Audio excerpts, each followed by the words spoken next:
Hello, aujourd'hui on va parler des decks que j'ai en utilisation pour faire un tour de ma collection. Commençons par dire que je fais un 32 deck challenge.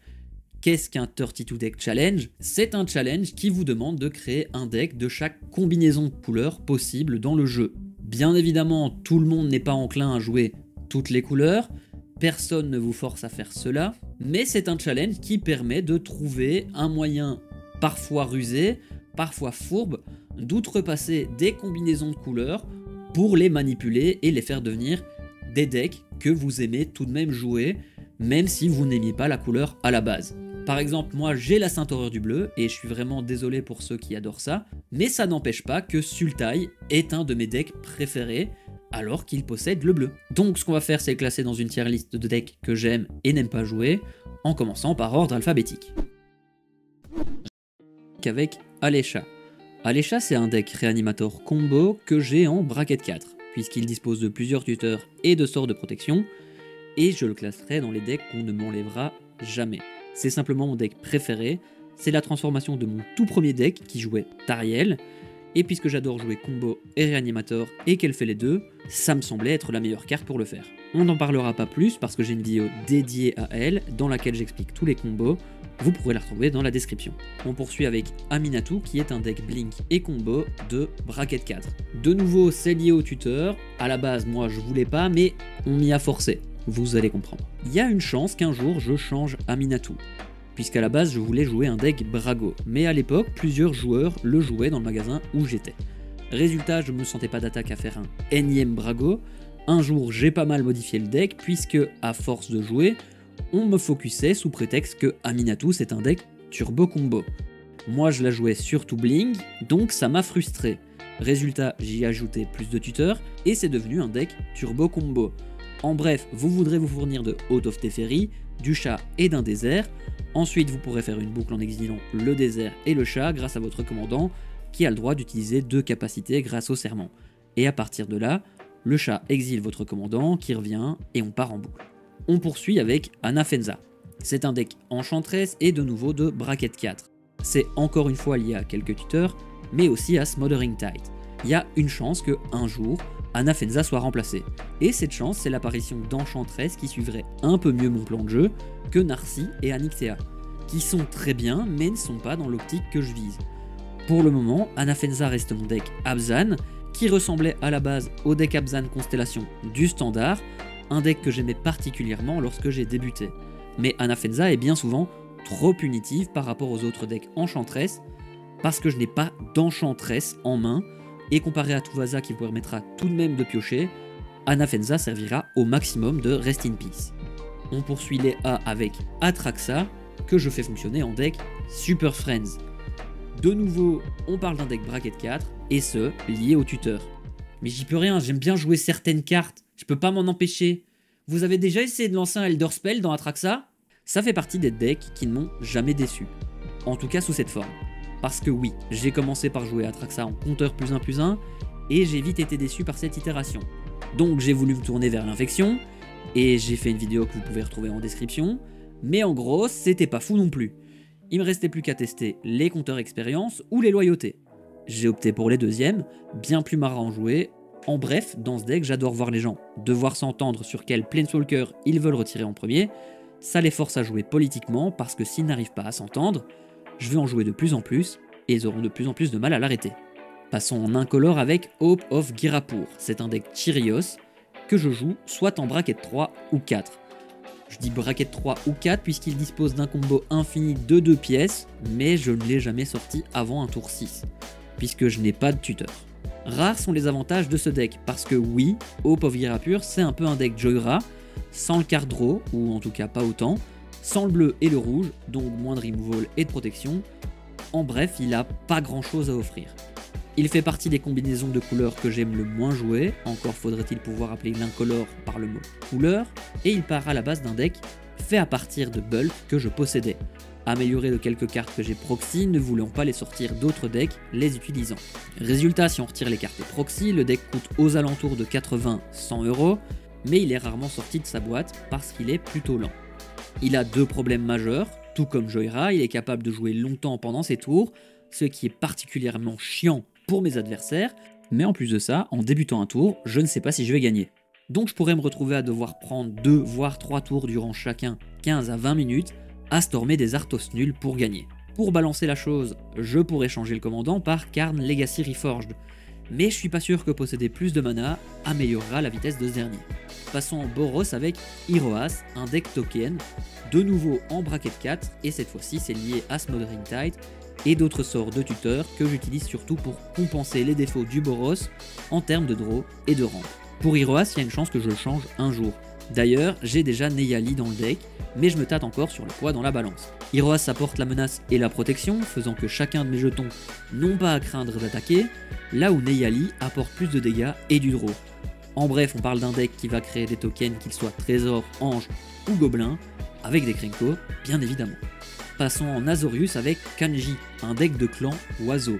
Et si je trouve mieux, un jour je changerai Kanji. Mais Kanji, il est là pour deux choses. D'abord, la nostalgie qu'il m'apporte. Quand j'ai débuté MTG, je l'ai commencé avec des intro packs. Pour ceux qui ne savent pas, à l'époque, en magasin, on pouvait avoir des demi-decks de 30 cartes qui, assemblés par deux, vous offraient un deck jouable pour des premières parties. Et moi, je voulais des créatures volantes, donc on m'avait proposé Azorius. Bien évidemment, il n'a pas fallu 3 semaines avant que ça me saoule, mais j'ai toujours la nostalgie. Ensuite, parce que c'est mon seul deck de bracket 2 et qu'il me semble vraiment important de rester capable de jouer dans des brackets plus bas, et que comme vous l'avez vu, j'ai beaucoup de decks en bracket 4 et un qui oscille entre les deux. Bref, c'est un deck créé majoritairement avec des trucs qui traînaient chez moi et quelques oiseaux que j'ai achetés pour fignoler un peu la chose. Passons à Mercil qui est un deck combo assez étrange. Il est en bracket 4 puisqu'il est difficile dans ce deck de passer à côté de cartes comme Intuition et Gamble qui vont mettre des cartes dans votre cimetière en même temps que dans votre main. Et il en va de même pour Mana Vault qui peut être exilé par votre commandant pour vous donner plein de mana sans avoir besoin d'utiliser cette clause de dégagement. Il suffit donc d'y rajouter un Rift et bravo, vous êtes en bracket 4. Pour Mercil, il y a une chance. Et cette chance, c'est de trouver un deck qui fait des bizarreries, tout comme Mercil.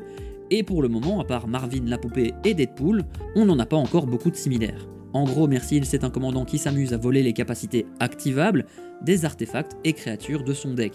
Et moyennant quelques interactions et allers-retours dans votre main, ou via des blinks, il est capable de devenir une machine à combo sans vraiment que personne ne s'en rende compte, puisque toutes les cartes sont exilées et que rares sont les personnes qui vous demandent de voir ce que vous avez en exil, ce qui rend le commandant assez fourbe.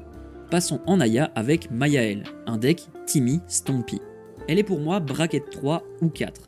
Elle vient tout récemment de rentrer en bracket 4 grâce à l'arrivée dans la Game Changer List de Seedborn Muse. Pour Mayael, il y a une chance qu'elle me quitte un jour, mais elle a déjà résisté aux demandes de Atla, qui fait partie des decks les plus intrigants disponibles en Aya. De nouveau, il y a une vidéo sur ma chaîne pour parler de ce deck, il est disponible en description. Mayael, je la considère toujours comme un deck bracket 3. Oui, sur papier, elle est 4, mais faut dire la chose. Rares sont les parties où Seedborn Muse s'est retrouvé sur le terrain dans ce deck. Et oui, ça améliore grandement le deck, mais c'est pas ça le plus effrayant. Toujours est-il que c'est un deck que j'aime beaucoup avoir avec moi, un deck que j'aime partager avec les nouveaux joueurs, pas spécialement en le jouant moi, mais c'est vraiment un deck simple à prendre en main, qui permet à un nouveau joueur de ne pas avoir peur de pouvoir attaquer et faire des choses, parce qu'habituellement c'est lui qui a le board le plus effrayant, et c'est un avantage qu'il a sur Atla par exemple, parce que c'est probablement mon deck le plus simple à prendre en main. Partons maintenant en Jeskai avec Narset que je joue Control Combo. Bien évidemment, c'est un bracket 4, puisque de toute façon, si vous voulez jouer Narset, il faut la jouer avec des fast mana, sinon, elle ne sert à rien. Narset fait partie des decks qui ne m'ont jamais déçu, et il y a peu de chances que ça arrive. Mon deck Narset n'est pas les autres, et c'est une chose que j'adore dire. Oui, Narset peut devoir attaquer pendant plusieurs tours pour gagner, mais ces tours, je ne vais pas les prendre d'affilée, et c'est là l'intérêt. Toujours est-il que mon deck va tenter de contrôler le board avec des removals, qui seront plutôt en ma faveur, moi joueur qui ne dispose que d'une seule créature. Mon but sera de la garder en vie le plus longtemps possible, histoire de voir arriver, approche du second soleil, que je lancerai probablement avec mon commandant, pour me dépêcher de le repiocher si possible durant le même tour, pour le relancer, mais cette fois-ci depuis ma main, afin de gagner de manière alternative. On passe en mono vert avec Questing Beast, un deck Turbo Fog. Récemment devenu bracket 4 pour la même raison que Mayael, mais si je trouve mieux, il sera probablement remplacé. Malheureusement, je ne suis pas aficionado du mono vert, qui est bien souvent assez redondant. Même chose, j'en ai parlé dans une vidéo, description. Résultat, j'ai décidé de jouer un deck différent avec un deck Turbo Fog, qui aura pour but donc de gagner en lançant un grand nombre de Fog. Bien évidemment, c'est un deck très lent et très contrôle, ce qui est plutôt rare pour le vert. Il reste par contre intimement lié avec la nécessité de posséder des terrains, parce que oui, gagner au Commander de Mage, c'est possible, mais il faut que tous vos autres adversaires se soient débarrassés les uns des autres, mais le plus simple restera de faire pas mal de mana et de les utiliser sur un Helix Pinnacle pour augmenter le nombre de compteurs et gagner de nouveau de manière alternative. 4 couleurs et pas de bleu, Saskia aurait dû être mon Commander préféré. Dommage, c'est un deck que je joue Voltron et, de nouveau, en bracket 4. Forcément, les tutors Arthos sont blancs et les tutors tout court sont noirs. Saskia se trouve dans la catégorie si je trouve mieux, parce que je ne suis pas le plus friand des decks Voltron. Vous me direz, j'avais qu'à pas la jouer comme ça, j'aurais pu la jouer Infect, c'était évident vu qu'elle permet aux créatures de faire plus de dégâts par attaque, donc le poison s'accumule 2 fois plus vite, mais je me suis dit que toutes les couleurs étaient réunies pour faire le deck avec les créatures les plus effrayantes, et un commander qui double leurs dégâts, ce qui était un peu sympa. Toujours est-il que si 100 bleu possédait autant de commanders alternatifs que 100 noirs, on s'amuserait probablement beaucoup plus, mais c'est raté. Terminons par CDC, deck Self-Mill, Combo, Réanimator, Aristocrate, Barista, Zo. D'accord, il fait pas tout ça, mais c'est assez proche de la réalité. Il est en bracket 4 de nouveau par la présence de pas mal de cartes de tutor, mais aussi de sorts de protection. Tu croyais quand même pas que j'allais jouer du bleu sans y aller à fond. Mais aussi de la carte la plus détestée du monde, le tout sans sa meilleure amie, la consultation. C'est un deck qu'on ne m'enlèvera jamais.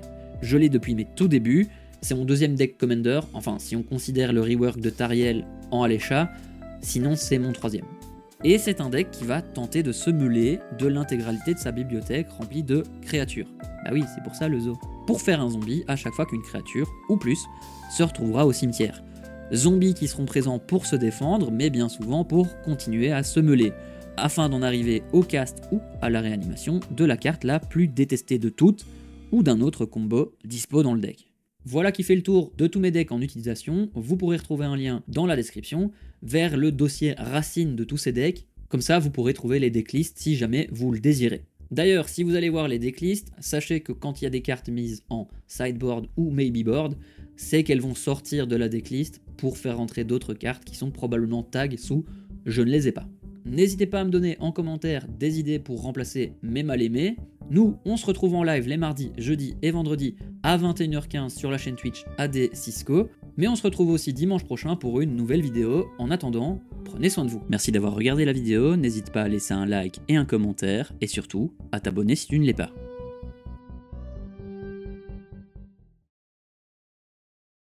Tiens, t'es encore là toi? Non, parce que y a pas grand chose à faire ici en fait, hein. Sauf si tu cliques sur un de ces boutons. Merci, bisous.